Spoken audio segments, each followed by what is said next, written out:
Olá, seja bem-vindo ao Apartamento 42, a minha casa. Meu nome é Josme e esse é um espaço que a gente vai usar semanalmente para trocar ideia sobre tudo do universo geek. A gente vai falar de TV, vai falar de séries, filmes, games e um pouquinho de larica também. Então, se você não entendeu nada, aguenta aí que o programa já está começando.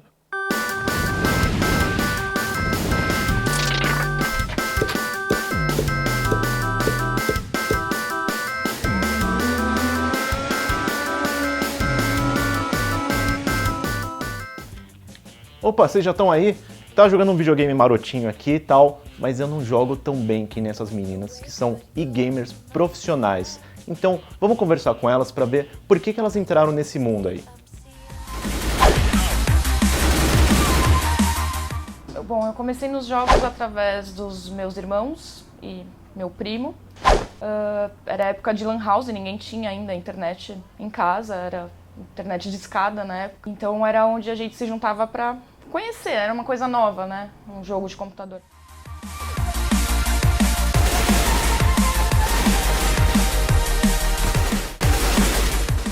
GTA Vice City. O primeiro jogo que eu me apaixonei foi GTA Vice City. E um dia meu primo resolveu me levar, porque eles iam todo dia e eu ficava curiosa. E foi aí que eu comecei, até conseguir ter o computador em casa, tudo certinho. Aí eu não ia mais em lan house, eu jogava de casa, online mesmo. A maioria das meninas que eu conheço jogam GTA Online, então conheço elas virtualmente, porque de fato não são muitas que jogam, é bem difícil achar. E quando eu comento com pessoas que ainda não me conhecem que eu jogo, a maioria delas fica surpresa, porque de certa forma não se espera que uma moça, né, jogue videogame, que tenha tanto interesse. Por mais que o meu dia a dia seja como uma profissional do jogo, eu não me considero total profissional. A diferença de jogar pro hobby profissional é que assim, eu não recebo pra isso, né? Mas eu fico boa parte do meu tempo nisso porque eu acredito que amanhã, né, o eSport ele é uma coisa do futuro, então eu tô trabalhando pra amanhã eu conseguir viver disso.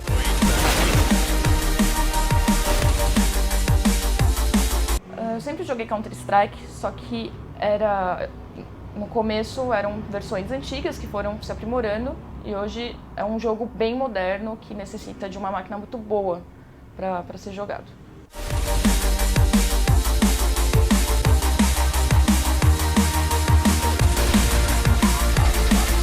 Esse negócio da discriminação no meio de jogos, principalmente online, que existe contra algumas meninas, e existe mesmo, porque eu mesmo já ouvi várias piadinhas enquanto estava jogando. Você ser mulher no jogo, você pode ser muito boa e você pode ser muito ruim. Você vai ser xingada do mesmo jeito. Os caras falando muitas vezes até gente de outro país comentando, essa menina, ela vai atrasar o time e tal. Eu namorei um cara que não me deixava jogar, não podia jogar de jeito nenhum. Eu jogava escondida, né, criava conta fake e tal. E quando eu terminei com esse cara, que foi em 2014, eu falei, perdi muito tempo e é isso que eu quero. Então eu resolvi em 2014 focar. E eu me empenhei muito. Então eu tô aí há muitos anos já só focada nesse jogo e levando a sério. E como eu falei, acreditando que amanhã vai dar frutos. Assim como nos games, as outras convivências sociais também estão repletas de machismo e vários tipos de preconceitos sexistas. E para mudar isso, teria que ir muito mais a fundo do que só o mundo dos games. Teria que mudar coisas assim da nossa cultura mesmo. E acho que isso seria muito difícil e muito demorado.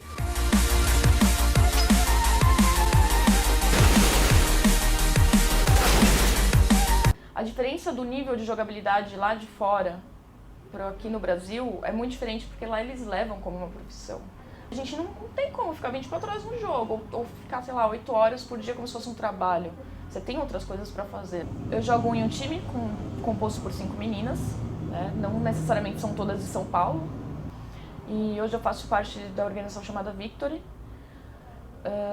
na qual eles estão ajudando bastante a gente a conseguir participar de campeonatos aqui no Brasil. E então eles têm que ir atrás de patrocínio, eles pagam o que a gente precisa, viagens ou eventos, eles que ajudam a gente nessas coisas. Até nós morarmos juntas para poder treinar, então eles estão visando isso pra gente.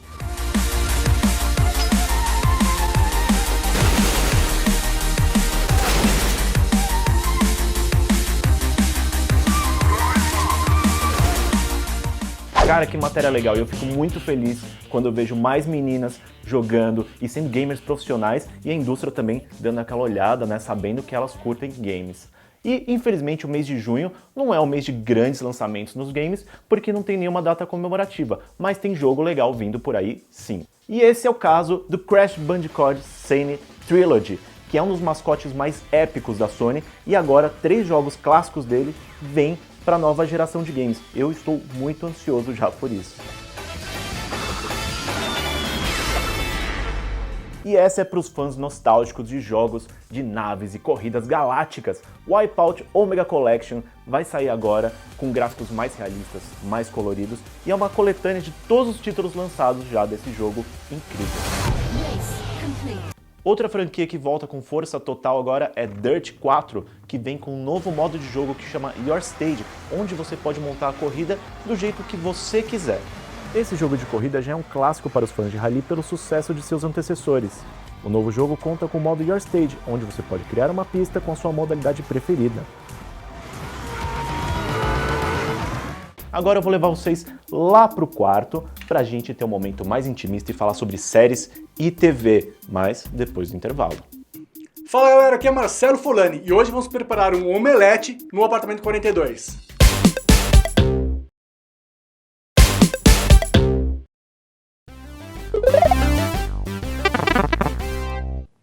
Boa noite, eu sou Augusto.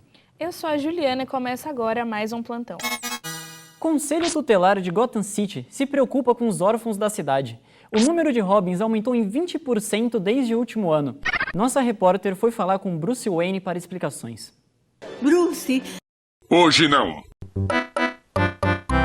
Após o término de Vingadores, Thor decide se instalar em São Paulo e começar sua própria linha de salgados. No momento, ele só vende tortas. Cientistas declaram nesta manhã que rum não deve ser considerado um perigo ao meio ambiente, visto que se trata de uma mutação verde. Bomba!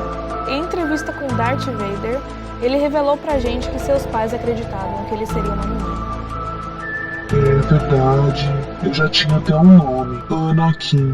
Gavião Arqueiro sai da primeira sessão de seu próprio filme, dá entrevista e confunde jornalistas. Abre aspas, não gostei de meu arco. Tony Stark anuncia sua própria marca de roupas de frio.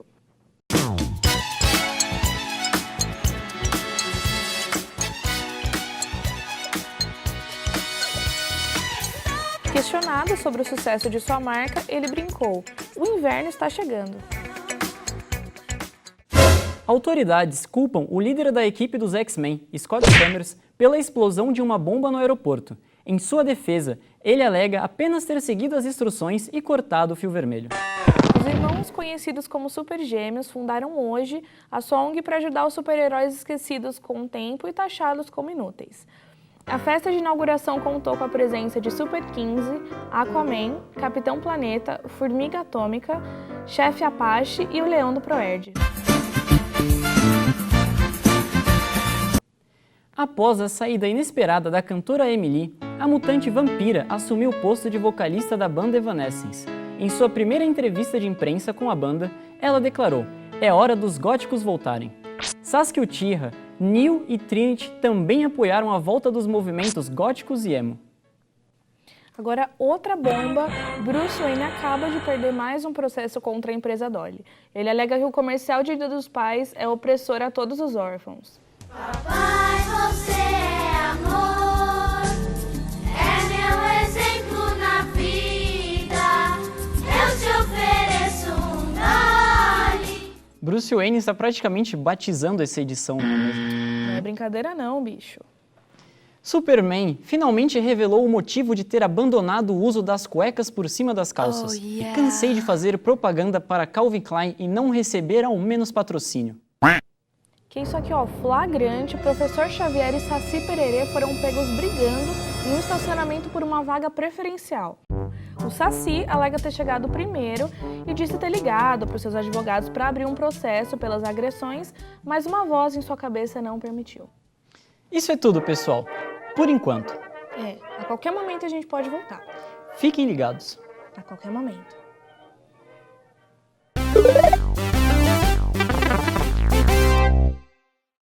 Chegamos ao meu quarto, que é o espaço pra gente falar de TV e falar de séries. Se você já ficou ligado, tem coisas de Game of Thrones aqui na minha decoração e não é à toa, viu? Eu sou muito fã da série e dia 16 de julho estreia a 7ª temporada. And then it doesn't matter whose skeleton sits on the Iron Throne.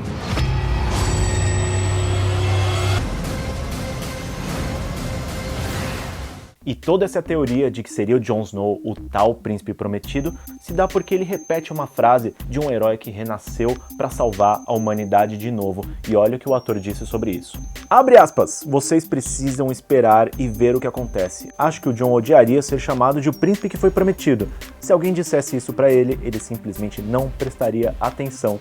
E o Kit Harington ainda falou que ama o personagem porque ele justamente tem esse ego pequeno. Além de falar de Game of Thrones, é claro, a HBO também anunciou a 4ª temporada de Silicon Valley, que conta a história de 6 programadores que tentam se dar bem lá no Vale do Silício. É uma comédia super rapidinha de 30 minutos, vale a pena assistir também. Opposite. E Stranger Things volta para nossa querida Netflix no dia 31 de outubro. Eu sei que ainda tá muito longe, mas a gente já consegue especular algumas coisinhas pelo trailer que saiu. Por exemplo, a série nessa temporada vai se passar em 1984, porque dá pra ver que os meninos estão na escola com o uniforme dos Caça-Fantasmas, aquele filme que foi lançado naquele ano. A má notícia é que provavelmente a Eleven tá presa no mundo invertido ainda. E sabe o que você vai fazer agora? Vai entrar no nosso site que tá aqui, ó. Vai assistir ao trailer e vai mandar pra gente coisas novas que você descobriu. Que tal? E quem manja de fazer comédia, fazer aventura, ação, suspense e drama, tudo, é a nossa querida Kristen Ritter, a Jessica Jones, que já gravou a 2ª temporada e ela já havia adiantado que essa produção ia começar logo que acabasse Os Defensores. I'm resourceful. Agora, se você está muito ansioso para rever a Jessica Jones, vai ter que esperar até 2018. Mas até lá, você pode conferir Os Defensores, que tem não só ela como heroína, mas também tem o Luke Cage, Punho de Ferro e Demolidor juntos. Blind ninja. Whatever it is you are. Classy. E falando em Demolidor, a 3ª temporada vem aí e o ator principal, Charlie Cox, que faz o Matt Murdock, já tem uma pista de quem pode ser seu próximo grande vilão. Abre aspas. Eu quero que o mercenário apareça no show, seria uma oportunidade muito interessante. Se você não se ligou na referência do nosso querido Charlie Cox, foi justamente o mercenário que matou suas 2 amadas, a Elektra e a Karen Page. E por falar em HQs, a gente bateu um papo com o Rogério Saladino, que mostrou pra gente como é viver nesse mundo dos quadrinhos. Assiste essa matéria aí. Estou aqui com o Rogério Saladino, editor da Jambô, trabalhou com quadrinhos Marvel e RPG. E aí, Augusto, bem? Por que quadrinhos e RPG? Quadrinhos eu sempre quis trabalhar. RPG foi meio que um acidente de percurso. Eu gostei muito de quadrinhos, sempre gostei de quadrinhos. Eu comecei a ler quadrinhos lendo os quadrinhos da Disney, que meu pai colecionava. Antes de eu aprender a ler, eu gostava de ver as histórias para tentar entender o que estava acontecendo. E de lá para cá, eu sempre li quadrinhos. Então, uma vez uma pessoa chegou e falou assim, olha, se você gosta de uma coisa, quer trabalhar com ela, faça direito, faça ela do jeito certo, não faça de qualquer jeito. Acabei fazendo jornalismo, porque era o que me interessava mais. E num dos primeiros trabalhos envolvendo jornalismo, que eu trabalhei numa assessoria de imprensa, uma amiga em comum falou que um pessoal da editora Abril Jovem estava procurando alguém que conhecesse RPG. Eu queria trabalhar com quadrinhos. Podia unir as duas coisas e eu fui trabalhar numa revista de RPG dentro da Abril Jovem. E quando você começou, como era essa área de quadrinhos nacional para autores brasileiros que queriam contar as suas histórias? Eu comecei a trabalhar faz um tempinho.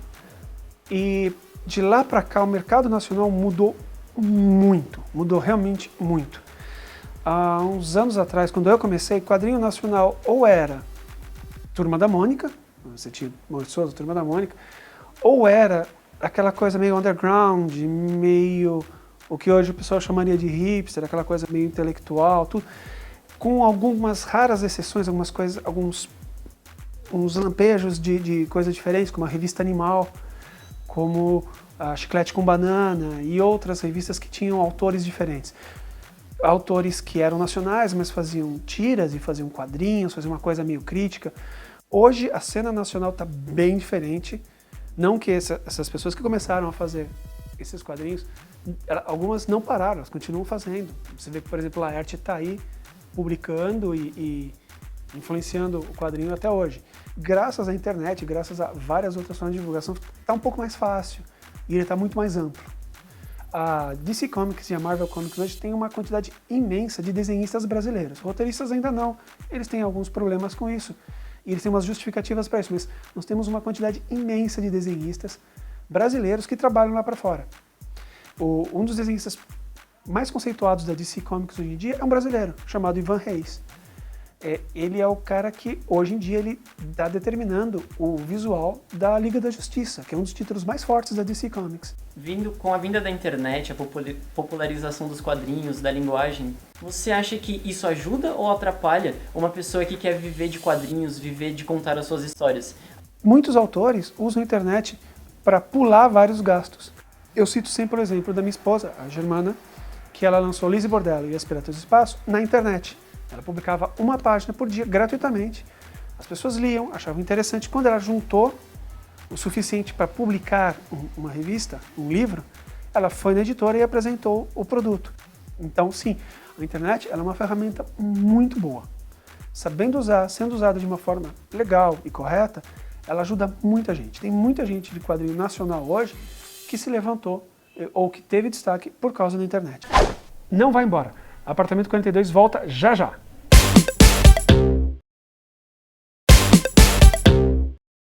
Voltamos, meus amigos. Enquanto você estava curtindo seu intervalo aí, eu fiquei pensando aqui como é legal que o Universo Geek esteja crescendo tanto com feiras, convenções, mas você já parou para pensar como é difícil montar um evento desse tamanho? Pois é, a gente trocou uma ideia com o Marcelo Forlani, uma das cabeças por trás da Comic Con Experience, que por sinal acontece entre 7 e 10 de dezembro aqui em São Paulo, e ele contou pra gente como é isso aí. Você assiste essa matéria que eu vou ali na minha cozinha do fim do universo pegar alguma coisa e já volto. Olá, eu sou Augusto e estamos aqui com o Marcelo Forlani, organizador da Comic Con Experience e fundador do site Omelete. Obrigado. E o que você acha desse boom assim da cultura pop, dos quadrinhos, do cinema, que é hoje em dia? Devemos muito ao Sr. George Lucas, né? Se não fosse ele com o filme lá de 78, acho que a gente não ia... 77, a gente não ia estar aqui agora. Eu acho que Star Wars mostrou que o nerd tinha o seu poder ali e hoje em dia, depois com todas as mudanças de sociedade, de cultura e tudo mais que a gente teve, até inclusive tendo nerds no poder, né? Desde Obama, Bill Gates, Steve Jobs, né? Mostrando que o cara que era o nerd, que fazia suas coisas lá na garagem da sua casa, também podia ser um cara poderoso, rico. Então acho que isso tudo trouxe a gente até onde a gente está hoje em dia, onde o nerd, o geek não é mais alvo constante de bullying, todo esse tipo de coisa, né? Hoje tem um Geek Proud todo em torno disso e muito acho que a gente deve desses caras todos. A Comic Con de San Diego, ela sempre foi a referência de sonho nerd, assim. Sei lá, eu e meus amigos, a gente sonha em ir na Comic Con, só que aconteceu algo maravilhoso, que foi a CCXP, que é literalmente a Comic Con de San Diego aqui no Brasil, tal, mais acessível. E como foi todo esse processo de surgir a ideia de trazer um evento daquele porte para cá e fazer com um jeito brasileiro? A gente, 10 anos atrás, esse ano, o Érico e eu, a gente foi para San Diego pela primeira vez. E quando a gente estava lá, tipo, um olhou para a cara do outro e falou assim, a gente precisa voltar para cá todo ano, isso aqui é maravilhoso. E por que raios a gente não tem isso aqui no Brasil? E a gente foi, né, trabalhando essa ideia, até que 5 anos atrás, mais ou menos, junto com o pessoal, o Omelete, né, junto com o pessoal da Quero Escuro Studios e da Pizzy Toys / Iron Studios, essas 3 empresas que frequentavam Comic Cons, não só de San Diego, mas também Nova York, Chicago, etc. As 3 empresas se uniram e falaram assim, não, acho que agora o mercado está num ponto bom para a gente fazer uma Comic Con. Mas como que a gente vai fazer uma Comic Con aqui no Brasil? Trazendo essa experiência que a gente tem lá de fora, sabendo o que funciona lá fora e aplicando para o que funciona aqui no Brasil. Não adianta simplesmente pegar o que existe lá fora e tentar trazer para cá, porque a cultura é diferente, né? O fã daqui, ele é mais apaixonado, então a gente sempre tenta trazer coisas diferentes, tipo o Red Carpet que a gente tem aqui, isso não tem lá fora. Mas é uma forma que a gente achou que a gente procurou para dar para as pessoas um pouquinho mais de aproximação com os ídolos, né, que ela quer tanto estar ali do lado. Então, sempre foi isso, a gente procurou dar a melhor experiência possível. O nome Comic Con Experience é por causa disso. A gente quer que as pessoas tenham uma experiência tão legal quanto aquelas que a gente viveu a primeira vez que foi para Comic Con, ou a primeira vez que foi para Nova York, etc. É realmente que as pessoas saiam de lá, putz, eu quero mais. Rolaram várias coisas legais, né? No primeiro ano, eu lembro de estar no backstage com o presidente da Pixar. Pô, a Pixar é uma das empresas que qualquer nerd ama de paixão, tá ali, apresentei, fiz o Q&A com ele, foi super legal.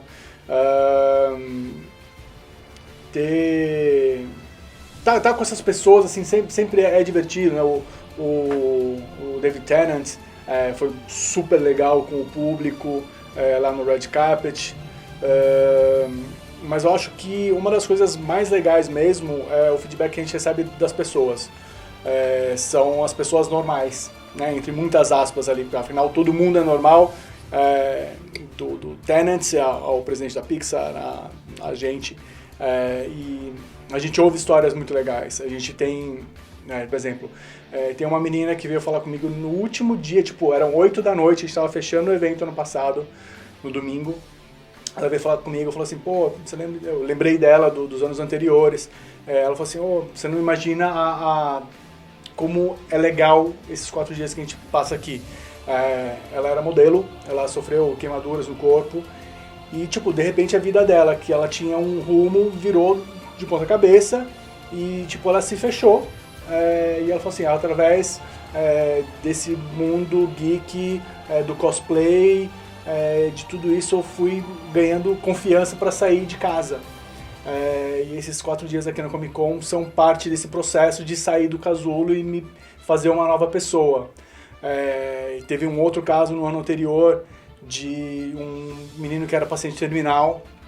Ele foi lá na Comic Con os 4 dias com o irmão, não sei o que, passou alguns dias, o irmão dele respondeu uma carta, mandou um e-mail pra gente, falando, porra, infelizmente meu irmão faleceu, tal, mas ele pediu, uma das últimas coisas que ele pediu foi agradece ao pessoal pela Comic Con, foram os melhores dias da minha vida. Cara, acho que nada vai superar isso. A gente pode trazer George Lucas pra cá, que sabe, acho que um depoimento de pessoas que vão pra lá e se sentem felizes por isso que a gente tá fazendo. Acho que nada vai conseguir superar uma coisa dessas. Muito obrigado por ter nos recebido aqui. Esse foi o nosso bate-papo com o Furlani, que pra mim, que sou um nerd, é muito importante estar aqui, é uma honra, então é uma oportunidade imensa. E muito obrigado por ter cedido o seu tempo. E agora é com você, Josme.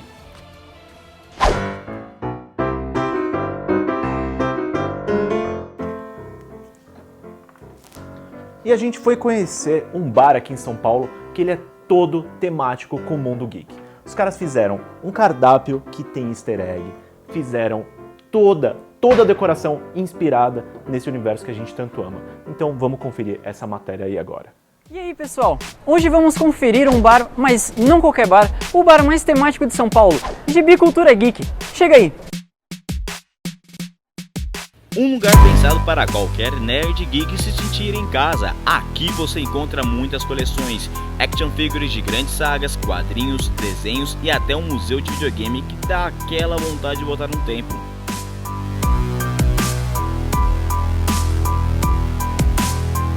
Conversamos com o Thiago, idealizador de tudo, que nos contou o real motivo de juntar tudo isso em um único lugar. Bom, eu gosto de cerveja e sou nerd, então... E a ideia do bar caiu como uma luva, assim, porque a galera vem pra cá, né, começa a encher a lata, daí fala das nerdices, então acaba sempre fazendo amizade.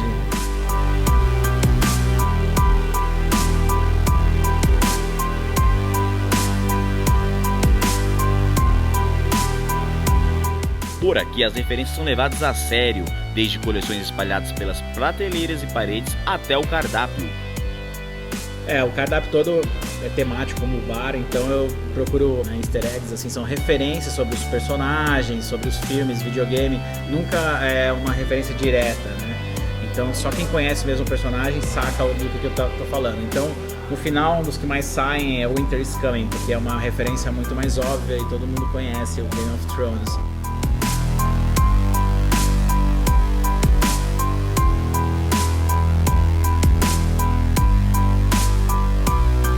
A nossa biblioteca de quadrinhos, são vários clientes que doaram quadrinhos, o museu do videogame está sempre aumentando com o console novo que alguém doa.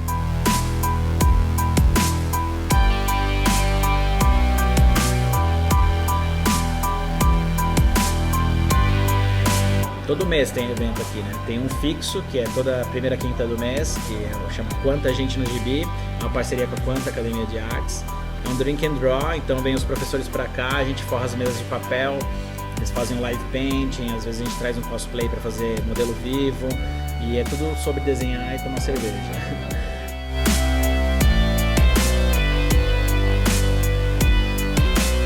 Se você é nerd ou não é nerd, você pode vir aqui no Bar Gibi Cultura Geek, que fica na Vila Mariana, pertinho do metrô, na Rua Major Mariano 364. E a vontade que me deu de conhecer esse bar agora, quem sabe eu não colo lá mais tarde, mas não antes de me despedir de vocês. Então, muito obrigado por terem assistido ao programa e lembre-se que ele não acaba aqui. Você pode acessar o nosso site, que lá tem matérias exclusivas, tem o Mãe Joga, tem muito podcast e coisas legais para vocês. Até semana que vem.